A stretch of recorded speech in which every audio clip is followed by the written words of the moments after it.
What's the matter, baby? What are you, retarded? What are you listening to anyways, huh?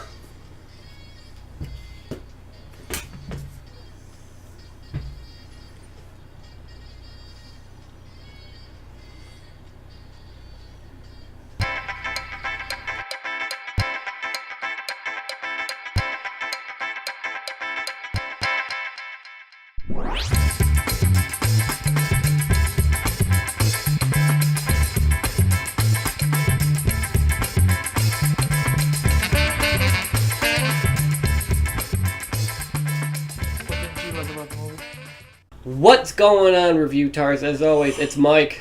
Hey, baby! And we saw Baby Driver. Alrighty, Mike, what'd you think going into this? Well, this is the project that Edgar Wright chose to do after leaving, parting ways with Marvel for Ant-Man. So I was really excited. Obviously, I'm a big fan of the Simon Pegg, Nick Frost trilogy, or they call it the Cornello trilogy. But Edgar Wright had a hand in all of them.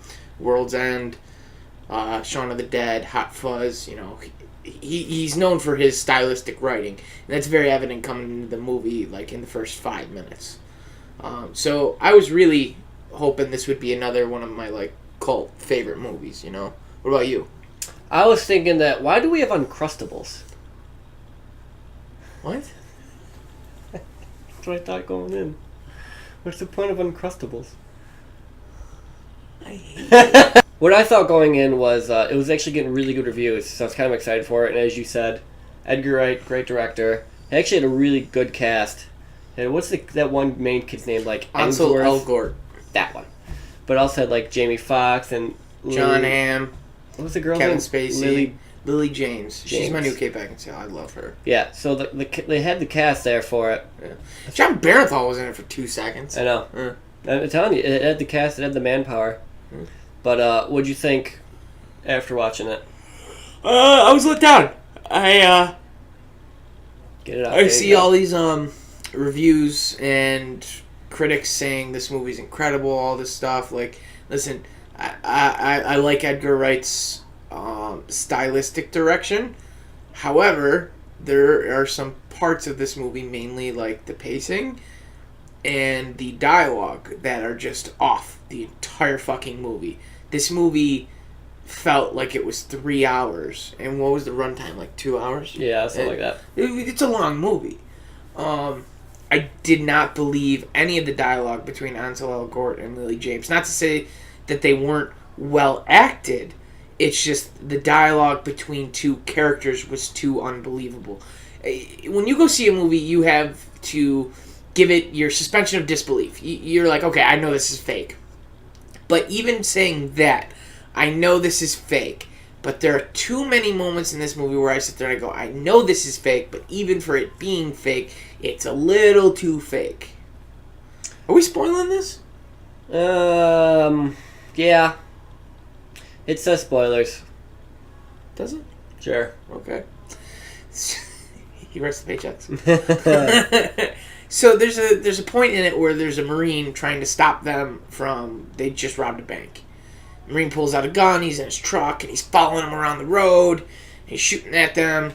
Fine. I think an important distinction is he pulled out a handgun.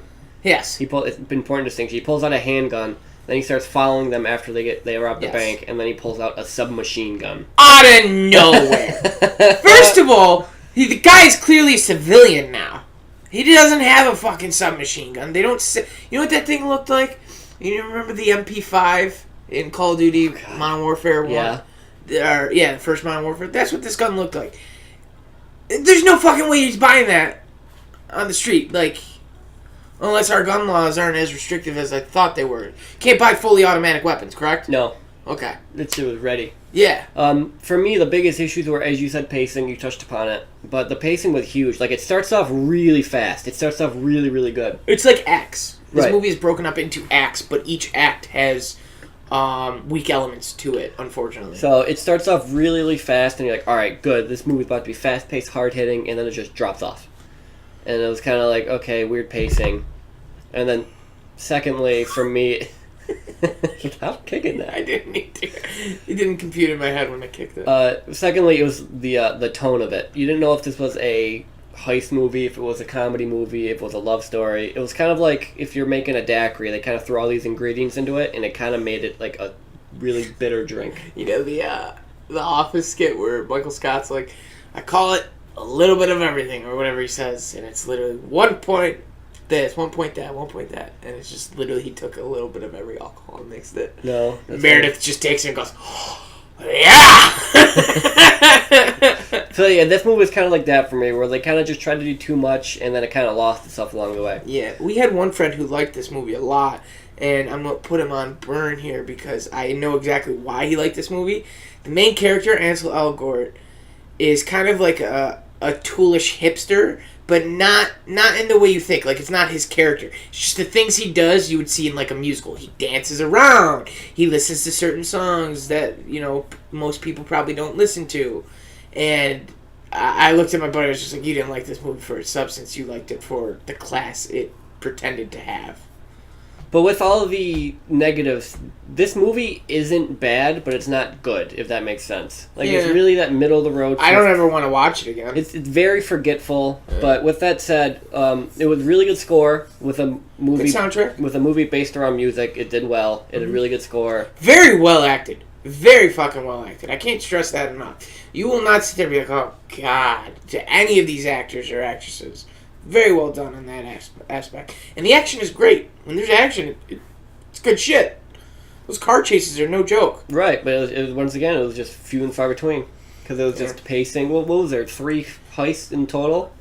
Yeah. And the first one was over pretty quick, second one was over pretty quick, and the third one was stretched out. Yeah. But then all that in-between time, it was kind of like, ugh. And it's just like certain events unfold in this movie that make no sense. Like the very end of the movie is him going to trial, and it's everybody's testifying on his behalf, essentially. Like, oh, here's some characteristics. You know, he was threatened, he didn't have a choice. And then, I guess because it's Atlanta, it's supposed to be like 25 years max. If your life is threatened, like, there's no fucking way he's gonna get a full sentence like that. It was a Jacob's Ladder type thing. Dude, that was one good thing what he said. Was he goes, maybe he was dreaming the whole time. You ever watch the podcast, or listen to the podcast, How Did This Get Made? No. It's with the 2 of the dudes from The League. Oh, that sounds funny. Yeah, and they bring up, like, these old movies, that just, like, and they talk about how the fuck these movies got made. And one thing one of the guys always does, he plays Rafi in The League, he always goes, maybe this whole movie was a Jacob's Ladder, where it's a fever dream and he's actually dying, and he calls it because he gets in a car crash when he's a kid. So what if the whole movie is just his dream? Mm-hmm. So he actually dies in the He car actually crash. died with his parents. Oh, how funny would that be? If you had to give this movie a rating, what would you give it?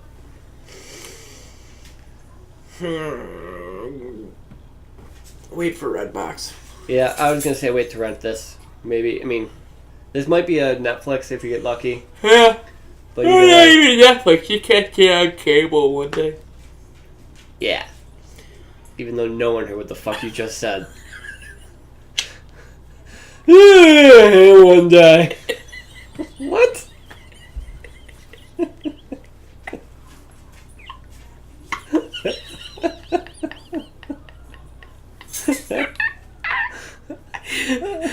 Alrighty guys, so that'll wrap it up for us. If you want more news and reviews, hit that like button, click that subscribe, and as always, he's been Mike.